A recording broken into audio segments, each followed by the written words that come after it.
हरे कृष्ण। तो आज हम लोग श्रीमद् भागवतम स्कंद 11 अध्याय 2 महाराज निमि और 9 योगेंद्रों की मुलाकात, इस पर चर्चा करेंगे। तो पिछली बार हमने देखा कैसे 9 योगेंद्र जो हैं महाराज निमि 9 योगेंद्रों से मिलते हैं और उनसे 9 प्रश्न पूछते हैं और एक एक योगेंद्र एक एक प्रश्न का उत्तर देते हैं। तो जो सबसे पहला प्रश्न महाराज निमि कवि योगेंद्र से पूछते हैं वो क्या है कि what is the highest good, जीवन में सबसे बड़ा लाभ क्या है, या किसी व्यक्ति के लिए सबसे शुभ सबसे अच्छा क्या हो सकता है। और कवि योगेंद्र वे जवाब देते हैं, उत्तर देते हैं कि जो भगवान की भक्ति है वह जीवन में सबसे शुभ है, सबसे अच्छी है। अगर किसी के जीवन में कुछ अच्छा है तो वह क्या है, भगवान की भक्ति। और करीब 9 से 10 श्लोकों में कवि योगेंद्र भक्ति की महिमा का वर्णन करते हैं कि किस प्रकार एक नीच से नीच व्यक्ति भी, जिसके अंदर कोई योग्यता नहीं, ऐसा व्यक्ति जिसने बहुत सारे जीवन में पाप किए हों, वह व्यक्ति भी भगवान की भक्ति की ओर आकर्षित हो सकता है, भगवान की भक्ति कर सकता है। तो आगे बताते हैं कि भगवान जो है, भक्ति जब व्यक्ति करता है तो भगवान अपने भक्तों की रक्षा करते हैं। और जीवन में जो सबसे बड़ा भय है, भयम द्वितीया अभिनिवेशतः स्यात्, जीवन में हर व्यक्ति क्या है, भयभीत रहता है, कुछ न कुछ डर सबके जीवन में लगा रहता है। तो भक्ति के द्वारा व्यक्ति उस भय से मुक्त होता है। जैसे एक बालक है, वह एक मेले में घूम रहा है, अपने पिताजी की उंगली पकड़कर, वह मेला उसे आनंददायक लगता है।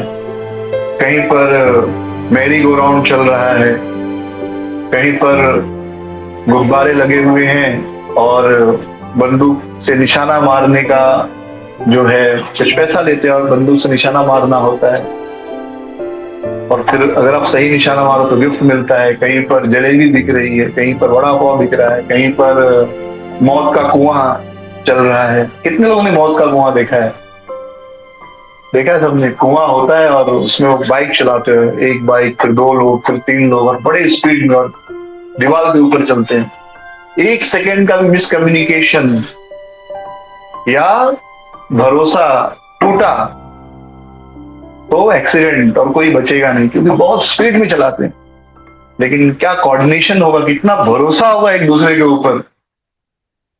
क्योंकि अगर आपके मन में एक भी सेकंड आ गया कि कहीं उसने वहां गलती की, तो फिर आप गलती करोगे, या कहीं वो गलती से 1 सेकंड आगे पीछे हो गया तो मैं भी थोड़ा आगे पीछे हो जाता हूँ, सब गड़बड़ हो जाएगा।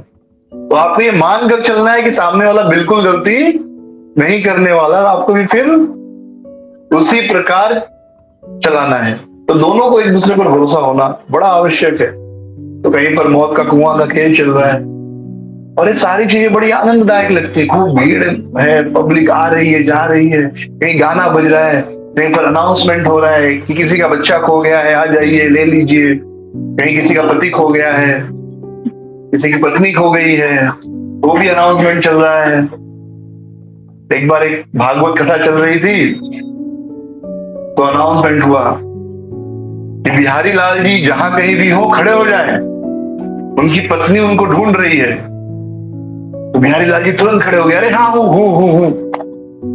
तो फिर पत्नी माइक पर आकर कहती है, कोई बात नहीं, मैं खाली चेक कर रही थी, तुम कथा सुन रहे हो कि नहीं। तो क्या है, वो कथा में भी पत्नी का ध्यान पति पर ही रहता है। मैंने ये नोटिस किया है कि वो अपने से ज्यादा आप पर ध्यान रखते हैं कि आप क्या कर रहे हो। हाँ, तो इस प्रकार बहुत सारे अनाउंसमेंट चल रहे हैं कथा में या मेले में, और बड़ा आनंद आ रहा है बच्चे को। लेकिन जैसे ही पिताजी की उंगली छूट जाती है, पिताजी 2 मिनट के लिए दिखाई नहीं देते, वही वातावरण जो आनंद प्रदान कर रहा है वह भय प्रदान करता है। वही मौत का कुआं डरावना लगने लगता है, वही भीड़ जो बड़ी आनंद दे रही थी अब डरावनी लगने लगती है। लोग वही हैं, लेकिन अब क्या है, पिताजी के हाथ की उंगली छूट गई है। तो वैसे ही हम सब इस जीव, इस संसार में भयभीत हैं, क्योंकि हमारे पास कोई सुपीरियर सपोर्ट नहीं है, कोई सहारा नहीं है। जिनका सहारा है, जिन्हें अपना सहारा हम मानते हैं, वे स्वयं काल के अधीन हैं। जैसे माता पिता सोचते हैं कि बच्चे हमारा सहारा होंगे, लेकिन बच्चे स्वयं स्ट्रगल कर रहे हैं अपनी रोजी रोटी चलाने के लिए, हमारा सहारा क्या बनेंगे? या फिर अपनी रोजी रोटी कमाने के लिए उनको कितना दूर जाना पड़ता है। वे स्वयं बुढ़ापा मृत्यु के अधीन है, हमें क्या रक्षा करेंगे? उसी प्रकार बच्चे सोचते हैं कि माता पिता हमारी रक्षा करेंगे, लेकिन माता पिता स्वयं मृत्यु, बुढ़ापा, बीमारी के अधीन है, तो वे क्या हमारी रक्षा करेंगे? तो इस प्रकार हर व्यक्ति भयभीत है। जैसे मेले में पिताजी की उंगली छूट जाए तो भयभीत हो जाते हैं, लेकिन जैसे ही फिर पिताजी दिख जाते हैं और उनकी उंगली हम पकड़ लेते हैं, फिर सारा वातावरण अच्छा लगने लगता है। राइट? तो भक्ति जो है जीव को भय से मुक्ति दिलाती है। ये विश्वास कि अवश्य रक्षिवे कृष्ण, कृष्ण मेरी रक्षा करेंगे, ये विश्वास जो है यह हमारी रक्षा करता है, हमें दृढ़ शक्ति प्रदान करता है, कठिन से कठिन परिस्थितियों से बाहर निकलने की शक्ति देता है। तो भक्ति द्वारा जीवन में भय का नाश होता है, और व्यक्ति जब नम्र दृष्टि रखकर सभी जीवों में भगवान को देखते हुए भक्ति करता है तो अंततः भगवान को प्राप्त कर लेता है। तो इस प्रकार नव योगेंद्र में जो पहले योगेंद्र है कवि, वे भगवान की भक्ति के महिमा का वर्णन करते हैं और कहते हैं कि जीवन में जो सबसे शुभ है, श्रेष्ठ है, सबसे बड़ा जो लाभ है किसी के लिए भी, वह क्या है? भगवान श्री कृष्ण की प्रेममयी भक्ति, इस जीवन में भी और अगले जीवन में भी। तो अब जो भक्ति है, भक्ति अकेले नहीं की जा सकती, उसका एक ड्रॉबैक है या एक कमी कह सकते हैं। वास्तव में यह गुण है, तो इसे आप गुण समझे या इसकी कमी समझे, लेकिन भक्ति का जो विधि है या भक्ति का जो आनंद है वह अकेले प्राप्त नहीं होता। कितने लोग खुद ही मृदंग बजाते हैं, खुद ही गाते हैं और खुद ही नाचते हैं अकेले? मुझे आसान है। हाँ, आपको भगवान की आरती करनी है तो आप ऐसे माइक लगा लीजिए, आपको भगवान की आरती करनी है। और कुछ लोग होते हैं ना कि सब कुछ मैं ही करूंगा, तो आप ऐसे माइक लगा लीजिए, एक हाथ में घंटी ले लीजिए और दूसरे हाथ में अगरबत्ती ले लीजिए और गाने लगिए, या मृदंग लेकर बजाइए और गाते रहिए, आरती करते रहिए। पॉसिबल है? नहीं पॉसिबल है। जैसे कभी कभी कुछ भक्तों का ऐसा रहता है कि इस दिन हम मंगल आरती गाएंगे, इस दिन हम भगवान की आरती करेंगे, लेकिन कुछ संयोगों दोनों दिन एक ही दिन पड़ जाता है, जैसे एकादशी है, रविवार है, ऐसा कुछ दिन। तो मैं कल्पना करता हूं कि अभी इस व्यक्ति को आरती भी करना है और मंगल आरती भी गाना है, तो आसान सोल्यूशन क्या? माइक दे दो ऐसे कान में लगा दो, आदमी अब आरती भी करेगा और गाते भी रहेगा। और भगवान ने 2-4 हाथ दिए होते तो मृदंग भी बजा लेता। कुछ लोग होते हैं सब कुछ मैं करूंगा, लेकिन संभव नहीं है। कर सकते हैं अकेले हम सब कुछ? नहीं, हमें लोग चाहिए। अगर आप गा रहे हैं तो 2 लोग चाहिए, एक मृदंग बजाने के लिए, एक करताल बजाने के लिए, एक हारमोनियम बजाने के लिए, और 2-4-10 लोग साथ में कोरस में गाने के लिए। तब उस कीर्तन का आनंद आता है। अकेले आप थोड़ी देर गा सकते हैं, लेकिन ज्यादा देर उत्साह नहीं बना रहेगा। तो भक्ति हमेशा भक्तों के संग में होती है। भक्ति अकेले करना बड़ा मुश्किल है। जो उत्साह मिलता है वह भक्तों के साथ मिलता है। अब निमि महाराज प्रश्न पूछ रहे हैं कि भक्तों के लक्षण क्या है। ये दूसरा प्रश्न है कि भक्तों के संग हमें भक्ति करनी चाहिए, तो फिर हम भक्तों को पहचाने कैसे, भक्तों का लक्षण क्या है। तो निमि महाराज का ये प्रश्न है। श्रीराज उवाच अथ भागवतं ब्रूत यद धर्मो यादृशो नृणाम यथाचरति यद भूतो ऐतलिंगम भगवत प्रियः अथ भागवतम ब्रूत, कि हमें बताइए भागवत, भागवत का क्या अर्थ है, भगवान के भक्त। भागवत का क्या, भागवत का मतलब होता है भगवान के भक्तों की कथा। पूरा श्रीमद् भागवतम में भगवान की कथा नहीं है, भगवान के भक्तों की कथा है। और जहां भक्तों की कथा आएगी वहां भगवान की कथा तो आने ही वाली है, क्योंकि बिना भगवान के भक्त नहीं और बिना भक्त के भगवान नहीं। दुनिया क्या, आध्यात्मिक भौतिक जगत सब रिलेटिव है। केवल अकेले भगवान होते और कोई होता नहीं तो फिर भगवान, उनको भगवान बोलो, मनुष्य बोलो, कुछ भी बोलो, क्या फर्क पड़ता है, क्योंकि वो अकेले ही है। कोई बोल तो कोई तुलना है ही नहीं। जैसे मैं एक प्रश्न पूछता हूं हमेशा भक्तों से, सीनियर डिवोटी बनने के लिए क्या सबसे ज्यादा आवश्यक है, कोई बताएगा? सीनियर डिवोटी बनने के लिए, हाँ, सीनियर डिवोटी बनने के लिए सबसे ज्यादा क्या आवश्यक है? जूनियर डिवोटी होना। अगर कोई जूनियर डिवोटी नहीं होगा तो आप सीनियर डिवोटी बन पाएंगे क्या? कभी नहीं बन सकते। हमारे मन में ये हो सकता है कि सीनियर डिवोटी बनने के लिए खूब भागवतम का ज्ञान होना चाहिए, या खूब अच्छा कीर्तन करने आना चाहिए, या बहुत सालों से मंदिर में रहने वाला होना चाहिए, या सन्यासी होना चाहिए। सब सही बात है, लेकिन मान लीजिए आप अकेले ही हैं, पूरे इस्कॉन में आप अकेले ही हैं, और हो सकता है आप 24 घंटे भागवतम पढ़ रहे हैं और सन्यासी भी हैं, लेकिन आप अपने आप को सीनियर कह सकते हैं वहां पर, क्योंकि कोई जूनियर है ही नहीं। तो हो सकता है आप पिछले 20 सालों से किसी मंदिर में हो और आप जूनियर डिवोटी हो, क्योंकि किसी ने ज्वाइन आपके बाद मंदिर नहीं किया, तो आप 20 साल बाद भी क्या होंगे? जूनियर डिवोटी होंगे। इसके उल्टे हो सकता है आपने आज ज्वाइन किया और कल किसी ने ज्वाइन कर लिया मंदिर, या कल कोई भक्ति में आ गया, तो आप एक दिन में क्या बन गए? उससे सीनियर डिवोटी हो गए। तो सीनियर डिवोटी होने के लिए जूनियर डिवोटी होना बहुत आवश्यक है, राइट? तो वैसे ही भगवान होने के लिए भक्त होना बड़ा आवश्यक है। भक्त होंगे ही नहीं तो भगवान का क्या मतलब है? प्रजा होगी ही नहीं तो राजा का क्या मतलब है? गरीब व्यक्ति होंगे ही नहीं तो धनी का क्या मतलब है? हो ही नहीं सकता। अगर किसी ट्रेन में सारे डब्बे फर्स्ट क्लास एसी के हो, सब में एसी है, सब में सेम सुविधा है, तो आप बोल सकते क्या फर्स्ट क्लास है, सेकंड क्लास है, थर्ड क्लास है? नहीं, ये जनरल डब्बा नहीं बोल सकते। तो उसी प्रकार भागवत यानी भगवान के भक्त, तो भगवान के भक्तों के लक्षण क्या है? कितने प्रकार के भक्त होते हैं? वरिष्ठ भक्तों के क्या लक्षण हैं? मध्यम भक्त के क्या लक्षण हैं? और जो निम्न कोटि के भक्त हैं उनके क्या लक्षण हैं?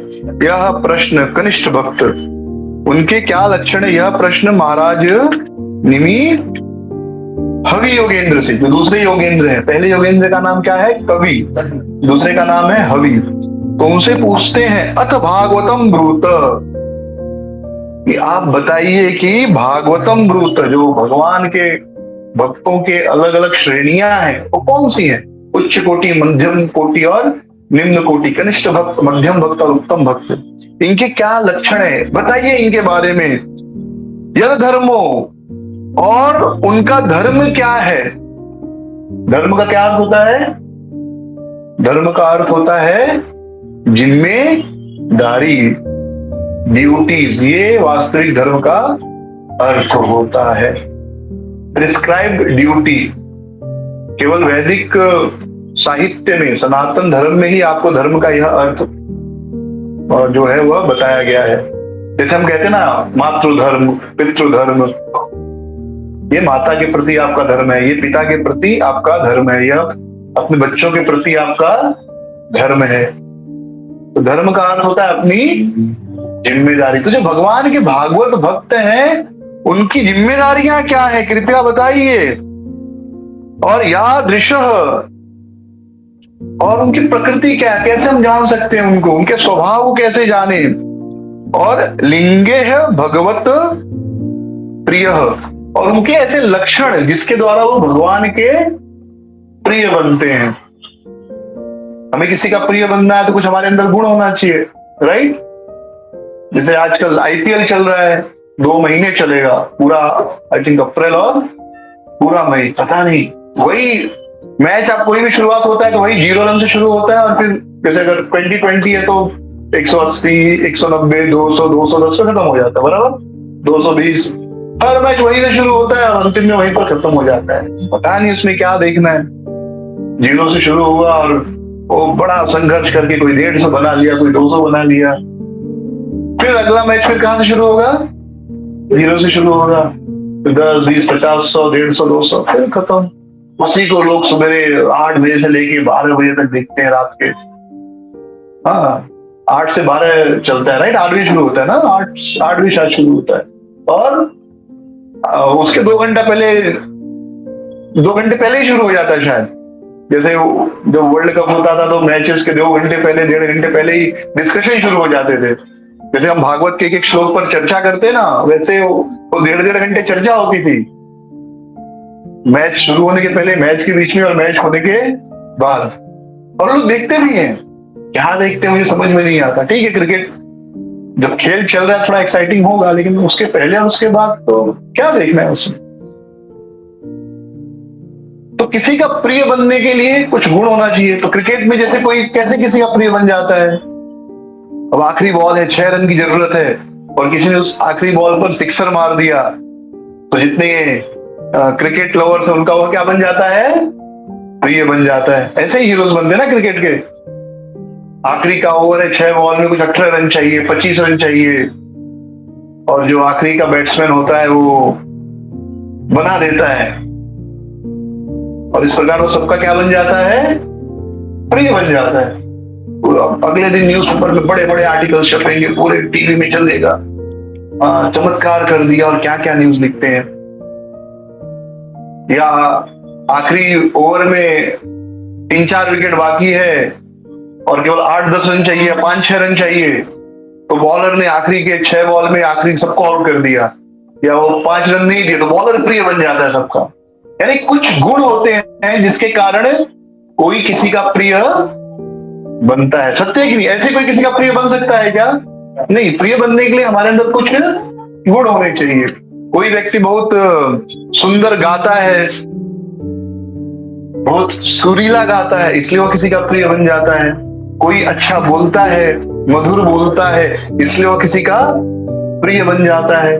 तो प्रिय बनने के लिए कुछ गुण होने चाहिए।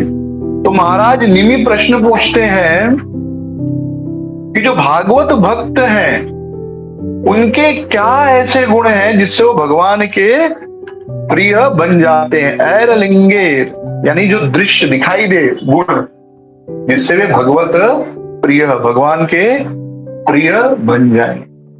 तो ये उनके प्रश्न है। क्या प्रश्न है? सबसे पहला कि भक्त जो है भागवत, उनकी जो कैटेगरीज है, उत्तम भक्त, मध्यम भक्त और कनिष्ठ भक्त, तो कैसे इनकी हम पहचान करें।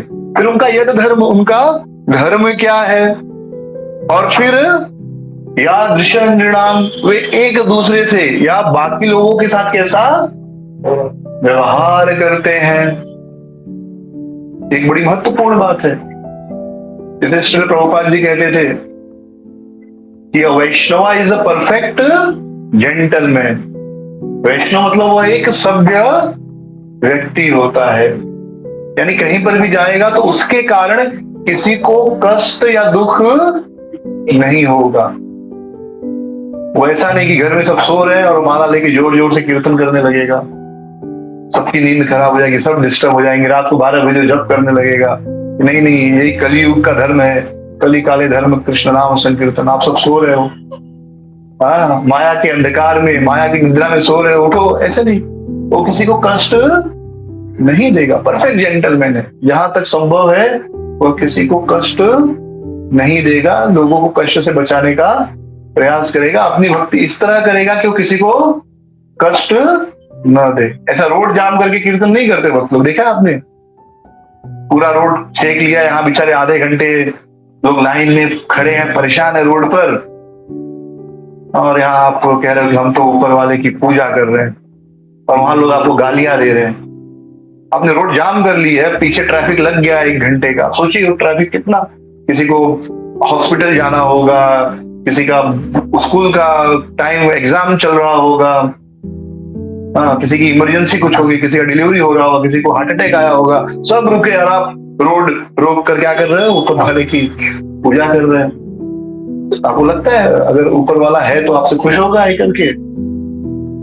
लेकिन अब तो इसलिए वो वैष्णव नहीं है। वैष्णव कभी दूसरों को कष्ट नहीं देता, वो ऐसा कार्य नहीं करता कि 10 लोग उसको गालियां दें, बल्कि उसको देखकर लोगों के मन से निकलता है कि हाँ, ऐसा व्यक्ति होना चाहिए। तो वह कैसे लोगों से व्यवहार करता है, और फिर आखिरी में कहते हैं कि उसके क्या ऐसे गुण हैं जिससे वह भगवान को प्रिय हो जाए। तो ये 4 बातें महाराज निमि हवि योगेंद्र से पूछते हैं।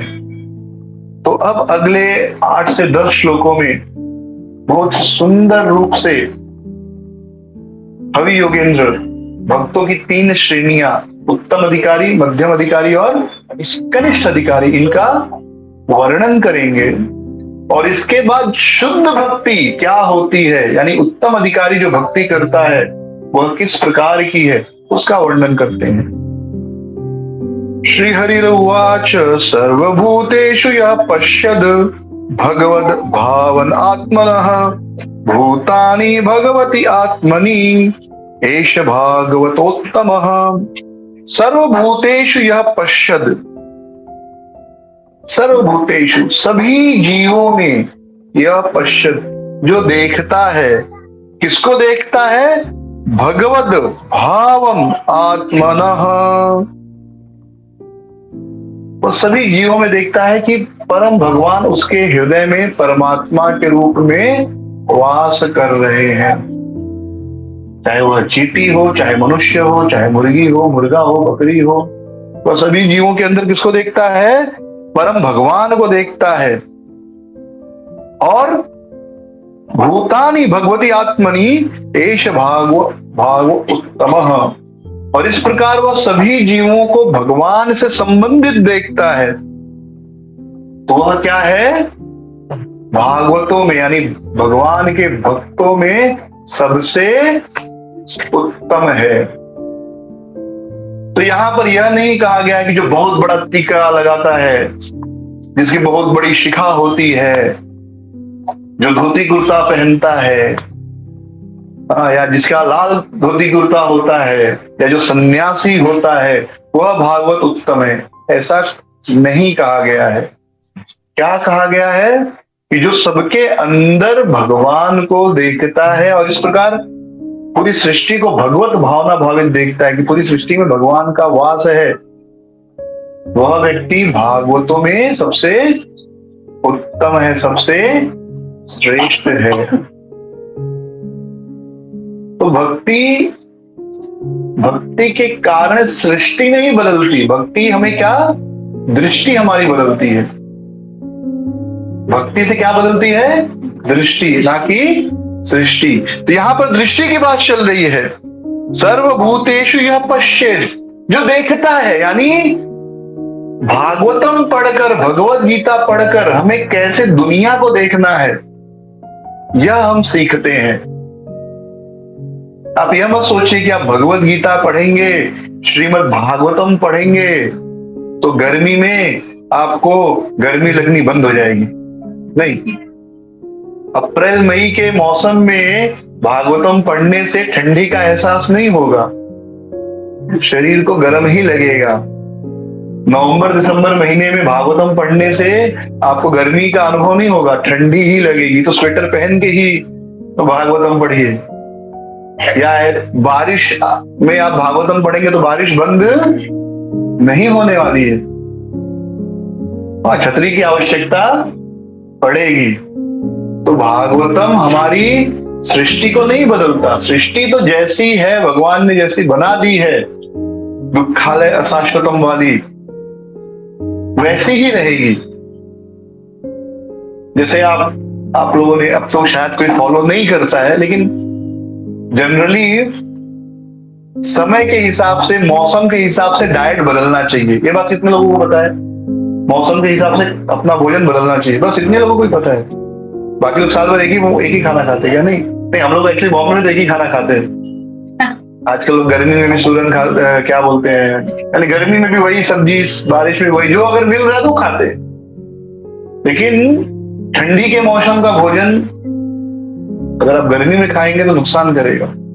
गर्मी के मौसम का भोजन आप बारिश में खाएंगे तो नुकसान करेगा। इनफैक्ट ठंडी में भरपेट खाना चाहिए, तेल मसाला फ्राइड आइटम।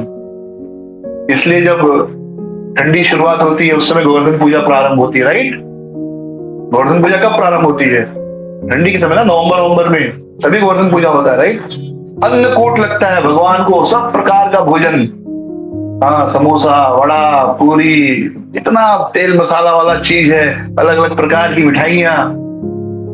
इसका क्या अर्थ है? इसका अर्थ है अब दबा कर खाओ, यहां तक खाओ, कोई समस्या नहीं, ठंडी है पच जाएगा।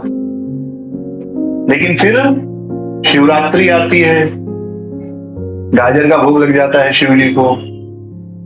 शिव जी को गाजर का भोग लग गया, मतलब अब जो है क्या, अब आपको मना है, क्योंकि शिव जी जहर खाते हैं ना, जहर पी लेते हैं, राइट? आप जहर पिएंगे तो शिव जी को जो भोग लगता है वो प्रसाद नहीं होता वास्तव में, तुमको बेल पत्ता का भोग लगता है और भी बहुत सारी चीजें। और कौन सा पत्ता? बेल पत्ता के अलावा धतूरा का भोग लगता है। तो जो भोग लग गया शिव जी को, मतलब अब वो खाने के लिए क्या है? नुकसान है। तो जनरली शिवरात्रि कब आती है?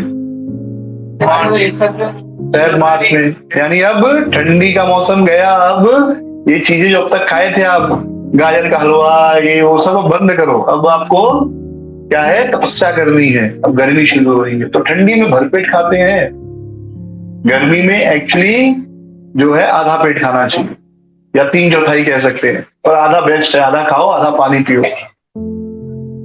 और फिर बारिश शुरू होती है, और तब क्या शुरू हो जाता है? चतुर्मास, 4 महीने।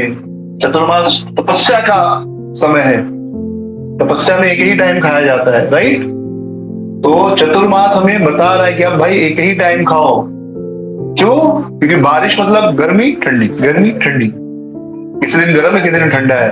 तो आप प्लान करोगे, चलो आज तो मौसम ठंडा है तो ऐसी चीज खाएं जो ठंडी में खानी चाहिए, तब तक मालूम पड़ा बारिश नहीं, धूप हो गई, तो आपने गर्म चीज खा ली, एकदम बीमार पड़ गए। आज तो गर्म लग रहा है तो कुछ ऐसा खाएं जो ठंडा करे शरीर को, तब तक जोरों से बारिश हो गई। तो इसलिए बारिश में बहुत संयम से एक ही समय खाना है।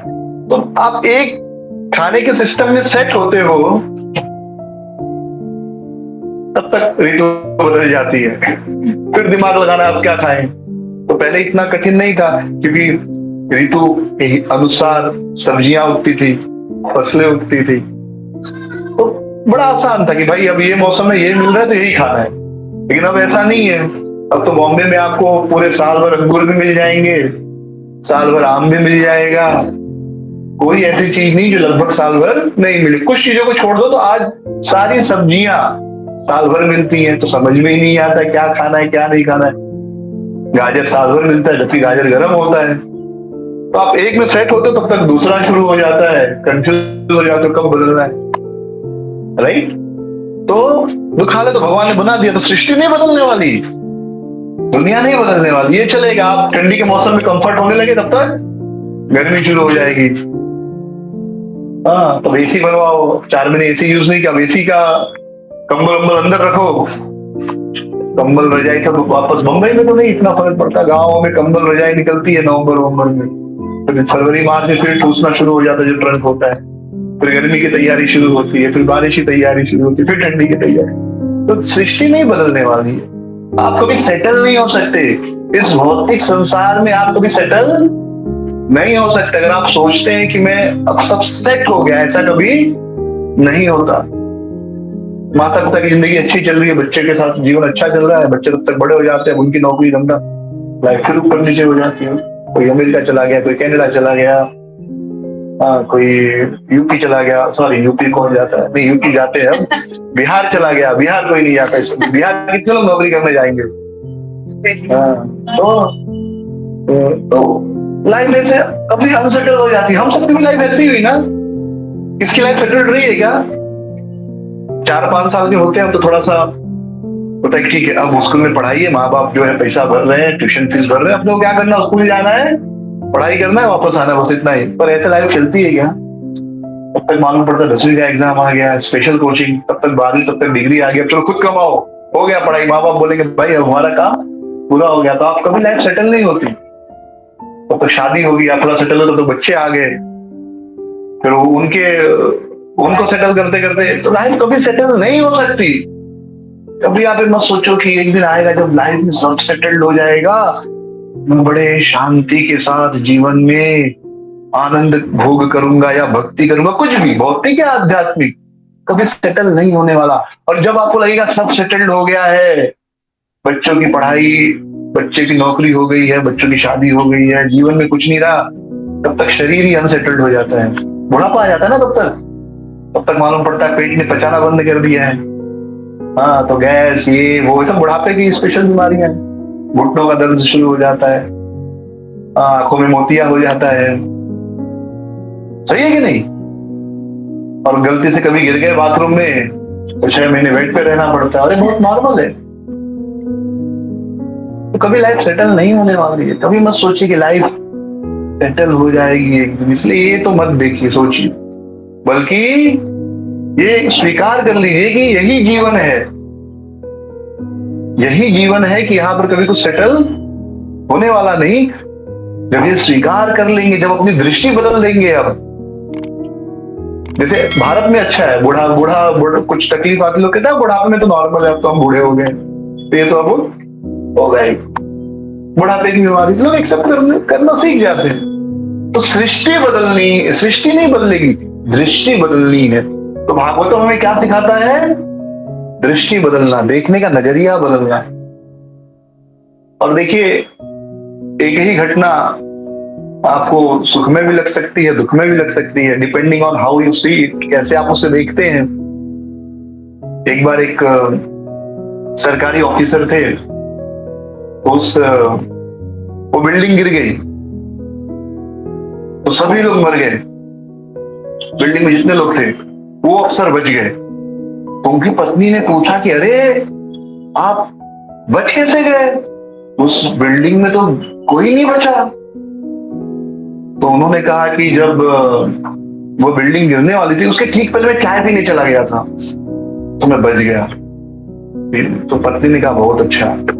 फिर न्यूज फ्लैश होती है, न्यूज खोलती है, न्यूज में रिपोर्ट आती है कि इस दुर्घटना में जितने लोग मारे गए सबको 2-2 करोड़ रुपया मिलेगा, उनके परिवार वालों को। तो पत्नी गुस्सा करके कहती कितनी बार तुमको कहा तुम्हारी चाय पीने की आदत कितनी खराब है, कभी जाएगी नहीं। तो सृष्टि वही, अभी भी वही सिचुएशन है, लेकिन दृष्टि बदली तो सब परिवर्तित हो गया। सिचुएशन अभी भी वही है, लेकिन देखने का नजरिया तुरंत बदल गया। तो भागवतम हमें देखने का तरीका सिखाता है कि किस प्रकार हमें संसार को देखना है। और जो यह सीख जाता है कि संसार में किस तरह रहना है, किस तरह संसार को देखना है, वह व्यक्ति कभी संसार में दुखी नहीं होता। सोक्रेट के जीवन में, सुकरात एक दार्शनिक थे, उनके बारे में ये कहानी आती है कि उनकी पत्नी बहुत गुस्सा करती थी उनके ऊपर। वो एक दार्शनिक थे, फिलोसफर, जब भी वो फिलोसफी के ऊपर चर्चा करते रहते थे। तो एक बार वे अपने मित्रों के साथ चर्चा कर रहे थे, तो उनकी पत्नी बहुत जोर जोर से चिल्ला रही थी, जब देखो निठल्ले बैठे रहते हो, कुछ काम धंधा नहीं है क्या, फिलोसफी डिस्कस करके क्या खाने को मिलेगा क्या। तो ऐसे बहुत गुस्सा कर रही थी, लेकिन इनके ऊपर कोई असर नहीं पड़ रहा था। वो बहुत गुस्से में उसने क्या किया, ये नीचे बैठे थे, वो छत पे गई और एक मटका पानी भर के उनके ऊपर डाल दिए, पूरे गीले हो गए। तो शिष्य ने कहा, अरे गुरु जी क्या हो गया ये? सुकरात ने कहा, कोई बात नहीं, पहले केवल बादल गरज रहे थे, अब बरस रहे हैं बस। पहले वो चिल्ला रहे थे, पानी डाल दिया। हाँ क्या है, कोई बात नहीं, बादल गरजेंगे तो उसके बाद तो बरसेंगे। देखिए वो, मैं उनके बारे में पढ़ता हूँ, उस फिलोसफर के बारे में, इतना पीसफुल। जब उनको जहर दिया गया कि जहर पी के मर जाओ, तो उनके शिष्य बहुत रो रहे थे कि आपको मरना पड़ेगा। तो पहले जिनको मृत्यु दंड की सजा होती थी उनको जहर पिलाकर मारा जाता था, इजी होता था शायद, जो भी तरीका रहा हो। उन्होंने कहा कोई बात नहीं, जहर पीकर मेरा शरीर मरेगा, मेरी आत्मा थोड़ी मरेगी। ये तो मुझे छू ही नहीं सकते, तो मुझे जानते ही नहीं। जब मुझे जानते ही नहीं तो मुझे मार सकते ही नहीं। ये होती है दृष्टि। तो हम अपनी अगर दृष्टि बदलेंगे तो सृष्टि अपने आप बदल जाएगी। तो यहां पर हवि योगेंद्र बता रहे हैं कि जो सबसे श्रेष्ठ भक्त है वह क्या देखता है? वह देखता है कि सभी जीवों के अंदर कौन है? परम भगवान, परमात्मा के रूप में है। ईश्वर सर्वभूतानां हृदयेशे अर्जुन तिष्ठति, भ्रामयन् सर्वभूतानि यंत्रारूढ़ानि मायया। ईश्वर सभी जीवों के अंदर है। तो जो एक उत्तम भक्त है, क्योंकि वह जानता है कि सबके हृदय में भगवान है, हर व्यक्ति का जो शरीर है वो भगवान का मंदिर है, वह व्यक्ति किसी भी दूसरे व्यक्ति से ईर्ष्या नहीं करता, वह किसी भी दूसरे जीव को कष्ट पहुंचाना नहीं चाहता, उसे तकलीफ देना नहीं चाहता। यह है सबसे श्रेष्ठ भक्त, उत्तम अधिकारी। तो उत्तम अधिकारी बनने के लिए सीनियरिटी जूनियरिटी की जरूरत नहीं है। उत्तम अधिकारी मतलब उस व्यक्ति में कितनी योग्यता है कि वह दूसरों के अंदर भगवान को देख सके। यानी हम कितना दूसरों के अंदर भगवान को देख पा रहे हैं। जैसे हम भगवान को देखते तो प्रणाम करते हैं, बराबर है। भगवान को देखते हम क्या करते हैं? प्रणाम करते हैं। और ये हिंदू जो कल्चर है, इतनी सुंदर बात है कि कोई जबरदस्ती नहीं। हम रास्ते में जा रहे हैं, मंदिर दिखाई दिया तो खड़े हो गए, हाथ जोड़ा और आगे निकल गए। यानी आप कभी भी भगवान को याद कर सकते हैं, किसी भी प्रकार भगवान को याद कर सकते। इतनी सुंदर जो है यह धर्म है, कोई इसमें जबरदस्ती नहीं है। हर क्षण आप कृष्ण भावना भावित रह सकते हैं, कोई जोर जबरदस्ती नहीं। तो हम जैसे ही भगवान को देखते हैं हम क्या करते हैं? उनको प्रणाम करते हैं, बराबर है। जो भी व्यक्ति भगवान को मानने वाले हैं, तो वैसे ही जो व्यक्ति सभी जीवों के हृदय में भगवान को देखता है, वह देखता है कि यह व्यक्ति जो है भगवान का मंदिर है, इसका शरीर क्या है? भगवान का मंदिर है। तो मंदिर को जब हम देखते हैं तो क्या करते हैं? रुकते हैं, प्रणाम करते हैं, सम्मान करते हैं। उस स्थान पर हम कुछ गलत काम नहीं करना पसंद करते। सामान्य रूप से मंदिर में लोग गाली देना, भला बुरा कहना जनरली अवॉइड करते हैं। जो व्यक्ति सब में भगवान को देखता है वह व्यक्ति कभी भी किसी दूसरे व्यक्ति को कष्ट नहीं देगा, क्योंकि वो जानता है कि भगवान के मंदिर के सामने खड़ा है। ये बहुत उच्च दृष्टि है, ये महाभागवत की दृष्टि है, सर्वश्रेष्ठ भागवत की दृष्टि है। इसको आप लोग सुन लीजिए, बस अभी ट्राई मत कीजिए करने का, परेशान हो जाएंगे। हाँ, डिप्रेशन में आ जाएंगे कि मेरे से तो ऐसा नहीं हो रहा है। हाँ, अभी हम कनिष्ठ भक्त ही हैं और मध्यम भी बन गए तो बड़ी अच्छी बात है। लेकिन ये उद्देश्य रखना चाहिए, जब हमारे मन में किसी के लिए बहुत द्वेष ईर्ष्या भर जाए तो याद करना चाहिए कि नहीं, वह भी जो व्यक्ति है भगवान का अंश है, उसका शरीर भी भगवान का मंदिर है। तो वह व्यक्ति हर जगह भगवान को देखता है, सब में भगवान को देखता है, सब कुछ भगवान के अंदर देखता है। यो मां पश्यति सर्वत्र सर्वं यो मयि पश्यति तस्याहं न प्रणश्यामि स च मे न प्रणश्यति। यो मां पश्यति सर्वत्र, जो मुझे सर्वत्र देखता है। भगवान श्री कृष्ण भगवद गीता में कहते हैं जो मुझे सर्वत्र देखता है और सबको मुझ में देखता है, तस्याहम न प्रणश्यामि, मैं उसके लिए कभी नष्ट या अदृश्य नहीं होता। न चत्य प्रणश्यति, और वह न मेरे लिए अदृश्य होता है। क्योंकि अगर आप सबको देख रहे हैं और सबको देख रहे हैं तो आप ये देख रहे हैं कि ये सब भगवान के अंदर है और भगवान इनके अंदर है। यानी आप हर जगह क्या देख रहे हैं? भगवान को देख रहे हैं। यानी आप हर समय भगवान को याद कर रहे हैं। यानी आप भगवान को नहीं भूल रहे हैं। और जब आप भगवान को नहीं भूल रहे हैं तो भगवान आपको भी नहीं भूलेंगे। सिंपल सा लॉजिक है, कोई रॉकेट साइंस नहीं है। जैसे आप किसी से फोन पे बात कर रहे हैं, मतलब सामने वाला भी आपसे फोन पर बात कर रहा है, बराबर है ना?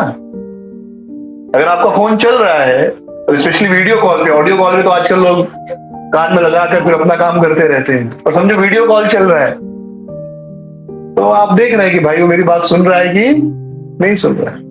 तो उसी प्रकार आप भगवान को याद कर रहे हैं तो भगवान भी आपको याद कर रहे हैं। ये है भागवत उत्तम, यानी सर्वत्र भगवान को देखना, यह परम भागवत का लक्षण है। तो बड़ी एक सुंदर कथा आती है।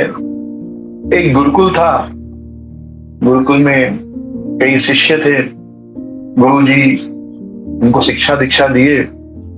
तो जब शिक्षा पूरी हो गई तो गुरुजी ने सोचा कि अब इनका परीक्षा लेना चाहिए कि कौन शास्त्रों को अच्छे से समझ पाया है।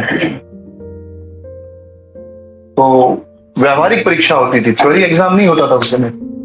कोई क्वेश्चन बैंक नहीं होता था कि ये क्वेश्चन पढ़ लो, ये 5 मार्क का, ये 3 मार्क का, पास हो जाओगे। ऐसे क्वेश्चन बैंक नहीं होते थे, प्रैक्टिकल क्वेश्चंस होते थे। क्योंकि लाइफ में कोई क्वेश्चन बैंक नहीं होता। क्या हमको पता है भविष्य में क्या होने वाला है, हमारे जीवन में क्या दुख आने वाला है, क्या खुशी आने वाली है, कैसा वातावरण आने वाला है? कुछ पता नहीं।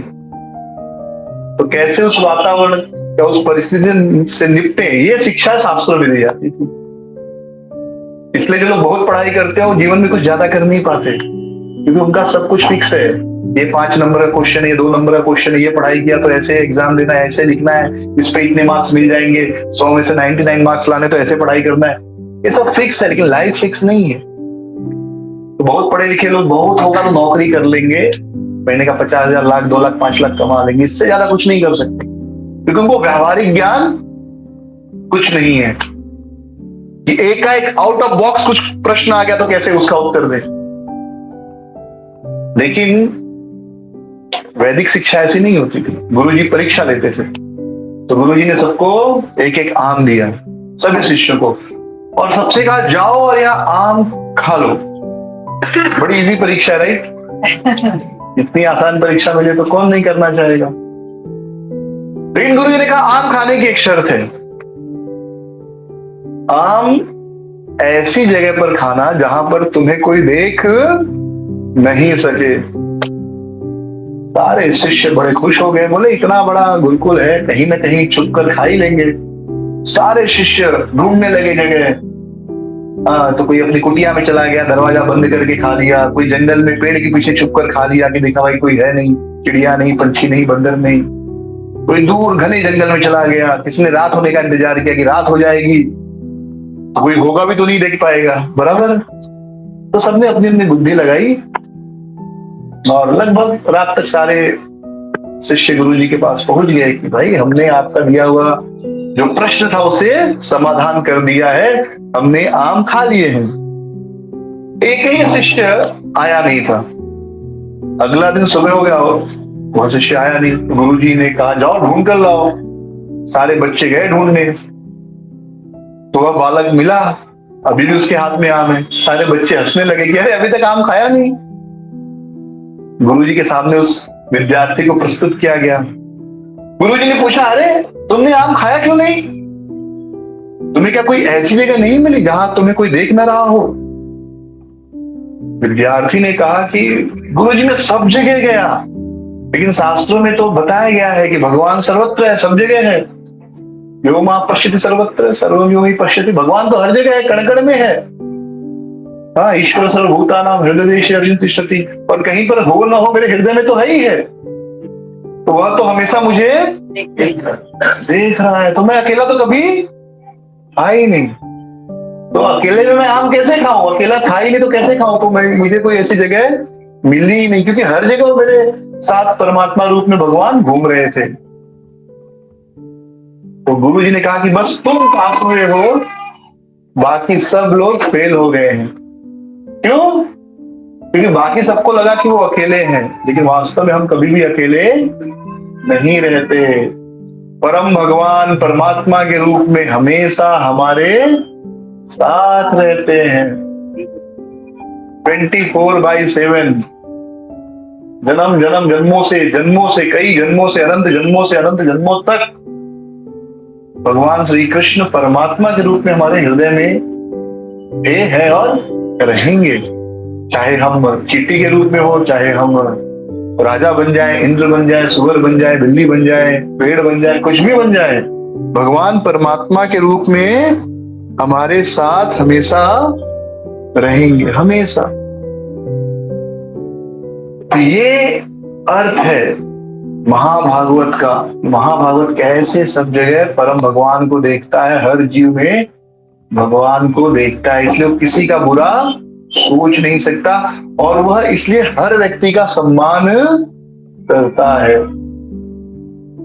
हर व्यक्ति का वो सम्मान करता है, चाहे कोई कितना भी बड़ा पापी हो, कितना भी बड़ा दुष्ट हो, लेकिन वह यह देख ही नहीं पाता कि यह दुष्ट है। वो क्या देखता है कि इसके हृदय में तो भगवान है।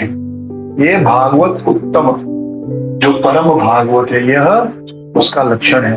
तो एक प्रश्न उठता है कि यदि भगवान सर्वत्र है, भगवान हमारे हृदय में है, तो हमें जीवन में जो सुख दुख आते हैं, हम प्रभावित होते हैं, क्या भगवान प्रभावित नहीं होते?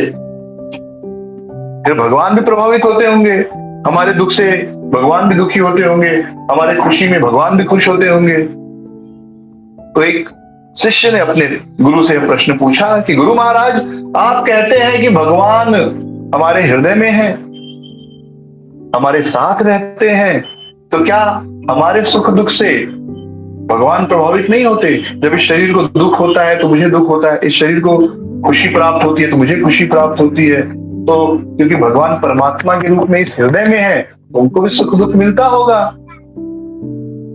गुरु ने कहा कोई बात नहीं, कल आश्रम में बहुत बढ़िया फीस्ट है, बहुत बढ़िया भोज है, कल भोज कर लेना, बाद में आपको इसका उत्तर दूंगा। तो अगले दिन आश्रम में बहुत बढ़िया फीस्ट हुआ, बहुत स्वादिष्ट स्वादिष्ट पकवान बने थे, घी के अलग अलग आइटम, तेल का आइटम, खूब ढेर मसाला, तेल मसाले के आइटम। पर वो तेल मसाला का आइटम खाओ तो कभी कभी क्या होता है, हाथ अच्छे से धोने के बाद भी निशानी रहती है, बर्तन में भी निशानी होती है। स्पेशली होटल में आप जाएंगे और अगर आपकी नाक अच्छी है तो सारी खुशबू पता चल जाएगी कि इस प्लेट में क्या क्या सर्विस हुआ है। स्पेशली कोई ढाबा वाबा में जाएंगे नॉर्मल, जहां पानी डाल के निकाल देते, बस हो गया। तो नाक तेज है तो सारी खुशबू पता चल जाएगी कि क्या क्या किसने खाया होगा इसमें, तो लग जाता ना हाथ में। स्पेशली अगर आप तेल मसाला खाएंगे तो फिर तो हाथ थोड़ा पीला पीला रह ही जाता है हल्दी के कारण। तो भोज हुआ, कुछ चीजें मीठा तीखा सब खाए, तो मीठा खाते थे दांत में लग जाता है, राइट, हाथ में भी लग जाता है, बहुत चिपचिपा हो जाता है, बहुत अच्छे से साबुन से धोना पड़ता है। तो शिष्य आए, गुरुजी ने उनको बुलाया, शिष्य आए तो गुरुजी ने पूछा कि तुमने भोजन किया? शिष्य ने कहा हाँ भोजन किया। तो गुरुजी ने कहा भोजन करने के बाद हाथ धोया? गुरुजी ने कहा हाथ धोया। शिष्य ने कहा हाँ हाथ धोया। तो गुरुजी ने पूछा ठीक है मुंह धोया? शिष्य ने कहा मुंह धोया। गुरुजी ने पूछा जीभ धोई? शिष्य ने कहा नहीं जीभ तो नहीं धोई। गुरुजी ने कहा क्यों?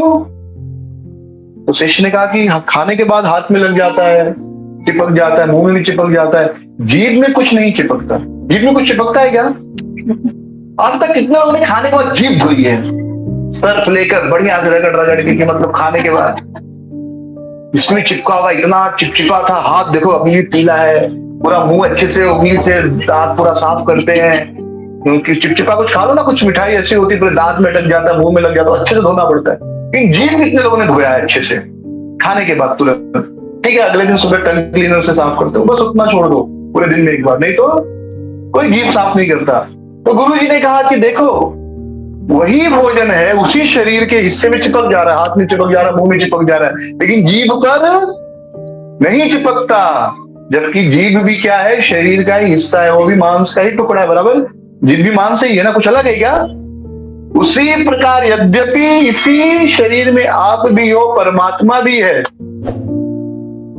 लेकिन इस शरीर के सुख दुख से आपको सुख दुख होता है, लेकिन परमात्मा उससे अछूत रहता है, उसे वह सुख दुख की अनुभूति नहीं होती। वह क्या है? उपदृष्टा अनुमंता, वह केवल साक्षी भाव से आपको देख रहा है। वह क्या है? विटनेस है कि आप क्या कर रहे हो, अच्छा बुरा पाप पुण्य, बस वो वही देख रहा है, इसके अलावा कुछ नहीं। तो भगवान जो है सर्वत्र है। यह दृष्टि जिसके पास है वह भागवत उत्तम है। तो यह दृष्टि कब हमारे पास आएगी? हम कब सबके अंदर भगवान को देख पाएंगे, सब जगह भगवान को देख पाएंगे? तो ब्रह्म संहिता में बड़ा सुंदर उदाहरण दिया गया है। प्रेमांजन श्रुत भक्ति विलोचनेन संतः सदैव हृदयेषु विलोकयन्ति यम श्याम सुंदरम विचिन्त्य गुणं स्वरूपम गोविंदम आदि पुरुषम तमहं भजामि। कि जब हमारी आंखों में प्रेम रूपी अंजन लगा होता है, प्रेमांजन, प्रेम रूपी अंजन जब आंखों में लगा होता है, तो ऐसे व्यक्ति संतः सदैव अपने हृदय में, हृदयेषु, अपने हृदय में वे सदैव भगवान को देख पाते हैं। कब? जब आंखों में प्रेम का अंजन लगा हो। और ये दुनिया में देखी गई बात है। जब प्रेम होता है तो हमें अपना प्रेमी हर जगह दिखाई देता है, प्रेम नहीं है तो दिखाई नहीं देता। हम 24/7 उसका चिंतन करते हैं, जिससे हम प्रेम करते। क्या सत्य बात है कि नहीं? जैसे छोटा बच्चा है तो माँ रात को सो रही है, लेकिन उसका निद्रा में भी वो अपने बच्चे का ध्यान करती है। नींद में भी 2-4 बार उठेगी कि बच्चे ने कहीं गीला तो नहीं कर दिया, राइट? नहीं तो आप देखेंगे शादी के पहले लड़कियां जो होती हैं, शादी के पहले वो सो गई तो मतलब उनको आप जगाना मुश्किल हो जाएगा। और जब उनका नींद पूरा होगा सुबह 8 बजे 9 बजे अपनी मर्जी से उठेंगी, 10 बजे 11 बजे 12 बजे। सही है कि नहीं? एक नई बहू घर में आई तो सासू माँ ने अपना अच्छा रेपो बनाने के लिए अगले दिन सुबह बहू को जगाया। बोला, बहू, मैं सुबह 6 बजे जगा दिया बहू को और कहा, देखो तुम अपने आप को बहू मत समझो, तुम अपने आप को मेरी बेटी समझो और मुझे अपनी माँ समझो। तो बहू बड़ी खुश हो गई, बोली ठीक है माँ जी, तो 6 बजे बहुत जल्दी हो गया, मैं अभी सोती हूँ 11 बजे तक, और चाय बेडरूम में भेज देना। बेटियां तो ऐसे ही व्यवहार करती ना माँ से। बेटियां क्या माँ से, माँ अभी नहीं उठना है, बाद में मेरे को चाय भेज दो, बाद में चाय पीऊंगी। बेटी घर में माँ के पास जाती तो कैसे रहती है?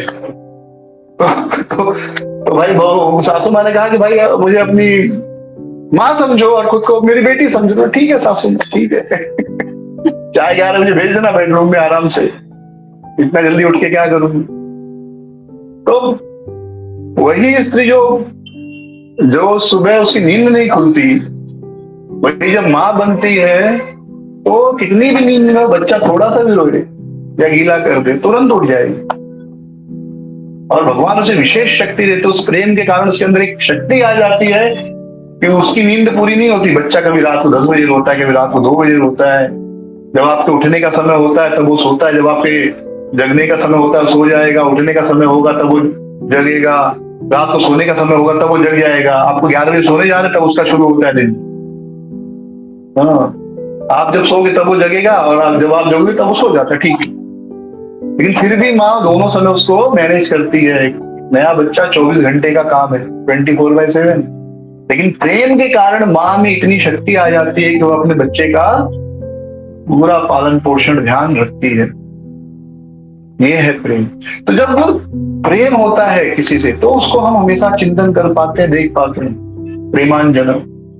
तो उसी प्रकार जो संत है, भगवान के भक्त हैं, जब उनके हृदय में प्रेम रूपी अंजन लगा होता है तो भगवान को हर जगह देख पाते हैं। तो भगवान से प्रेम कैसे उत्पन्न हो, ये बड़ा प्रश्न है कि कैसे हमारे हृदय में भगवान से प्रेम उत्पन्न होगा, भगवान के प्रति प्रेम उत्पन्न होगा।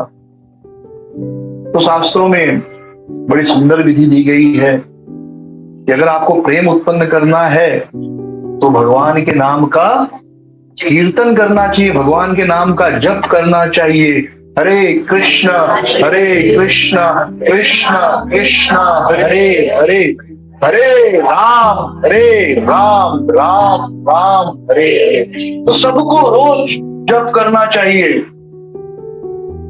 और दूसरों को उत्साह देना चाहिए जप करने के लिए। अगर आप जप नहीं करते तो 1 माला जप कीजिए, लेकिन करिए जरूर। अगर आप 2 माला कर रहे हैं, 4 माला कर रहे हैं, 8 माला कर रहे हैं, 16 माला कर रहे हैं, बहुत अच्छी बात है। जितना ज्यादा जप करेंगे उतना आपके जीवन में आपको लाभ होगा। और आप जितने लोगों को मिलते हैं उनको दीक्षा दे दीजिए, गुरु बन जाइए। जहां जाते हैं आप गांव में, सबको कहिए जप करो, 1 माला उनसे जप कराइए, अपने साथ 10-5 जप माला, 2-4 छोटी किताबें लेकर जाइए, उनको दे दीजिए माला, बोले 1 माला रोज जप करो। हमारे गुरुजी ने ये माला स्पेशल दिया है, इससे आप जप करोगे तो आपका दीक्षा भी हो गया। लोगों को बड़ा अच्छा लगता है दीक्षा लेना। मैं अभी चित्रकूट गया था तो एक भक्त मिले थे, मतलब फेवरेबल थे, चित्रकूट आए थे पति पत्नी। तो बात में बताया दीक्षा लेने आए, किससे? रामभद्राचार्य महाराज जी से। मैंने पूछा कभी मिले? बोले नहीं मिला नहीं हूं, बस दीक्षा लेनी है। कोई नियम कुछ नहीं उनको पता था, पर एक है भारत में एक संस्कृति है कि बुढ़ापे में गुरु से दीक्षा लेनी चाहिए। तो आप सब तो गुरु हैं, तिलक लगा रहे हैं, भगवत गीता पढ़ रहे हैं, नाम जप कर रहे हैं। तो जो बहुत सारे गुरु हैं उनसे अच्छे गुरु हैं आप लोग, ढोंगी गुरुओं से अच्छे गुरु आप हैं, क्योंकि आप सत्यता से, सत्य पूर्वक रोज 16 माला या 8 माला कर रहे हैं। जब आप भगवत गीता पढ़ रहे हैं, भगवान को भोग लगा रहे हैं, कथा सुन रहे हैं प्रामाणिकता से, तो जो मिलता है अपना परिवार रिश्तेदार सबको दीजिए 1 माला जप करने के लिए। गांव में चले गए, वहां थोड़ी इस्कॉन है, दे दीजिए उनको कि 1 माला जप करो, और लोग बहुत खुश होंगे। बाकी नियम वो बाद में बताना, बोल दो एक ही नियम है, क्या नाम जप करना है। ज्यादा टाइम उनके पास तो 4 माला बोल दो, 4 माला करो, ज्यादा डबल फायदा, आपको स्पेशल वैकुंठ मिलेगा। हाँ, 1 माला करोगे तो स्वर्ग मिलेगा, 2 माला करोगे तो स्वर्ग से बड़ा स्वर्ग मिलेगा, ब्रह्मा जी वाला स्वर्ग मिलेगा। हाँ, 16 करोगे तो वैकुंठ मिलेगा। बताइए उनको, जितना ज्यादा जप करेंगे उतना लाभ है। वैकुंठ की भी कैटेगरी है, स्वर्ग में भी अलग अलग कैटेगरी है। हाँ, ब्रह्मा जी जहां रहते हो वह इंद्र के स्थान से ज्यादा श्रेष्ठ है। भगवान कृष्ण का जो गोलोक वैकुंठ है वह नॉर्मल वैकुंठ से ज्यादा श्रेष्ठ है। तो सबको हरि नाम में लगाइए, सब लोग 1 माला 2 माला कोई भी करता है, अगर आप उनको प्रचार करेंगे, बस आपके अंदर वो भावना होनी चाहिए। तो जब भी आप गांव जा रहे हैं, किसी रिश्तेदार के पास जा रहे हैं, तो उनको कहो ये लो हमारे गुरुजी ने जप करके दिया, आप ही जप करके दे दो उसे। और देखिए इस प्रकार 1 से 2, 2 से 4, 4 से 8 हम पूरे विश्व को कृष्ण भावना भावित बना सकते हैं। और हर जगह आपको भक्त दिखाई देंगे तो भगवान के दर्शन तो बड़े आसानी से होने लगेंगे, क्योंकि भक्त के अंदर भगवान का दर्शन करना थोड़ा आसान होता है कंपैरेटिवली। अब कोई बकरा काट रहा है, उसके अंदर भगवान का दर्शन करना मुश्किल होगा, राइट? कोई आदमी रोड पर दारू पी के गाली दे रहा है तो बड़ा मुश्किल होगा उसके अंदर भगवान का दर्शन करना या उसको प्रणाम करना। तो सब भक्त हो जाएंगे तो सर्वत्र भगवान के दर्शन होंगे। तो ये जो है भागवत भक्त का, परम भागवत का लक्षण है, महाराज हवि योगेंद्र बता रहे। अब अगले अध्याय में, अगले श्लोक में मध्यम अधिकारी का वर्णन करेंगे, जो कि हम सबको सीखना बड़ा आवश्यक है। तो हम अगले हफ्ते उसकी चर्चा करेंगे। हरे कृष्ण, श्रील प्रभुपाद की गौर प्रेमानंदे। अगर आपको ये वीडियो पसंद आया हो तो प्लीज हमारे चैनल को लाइक, शेयर और सब्सक्राइब जरूर कीजिए। हरे कृष्णा।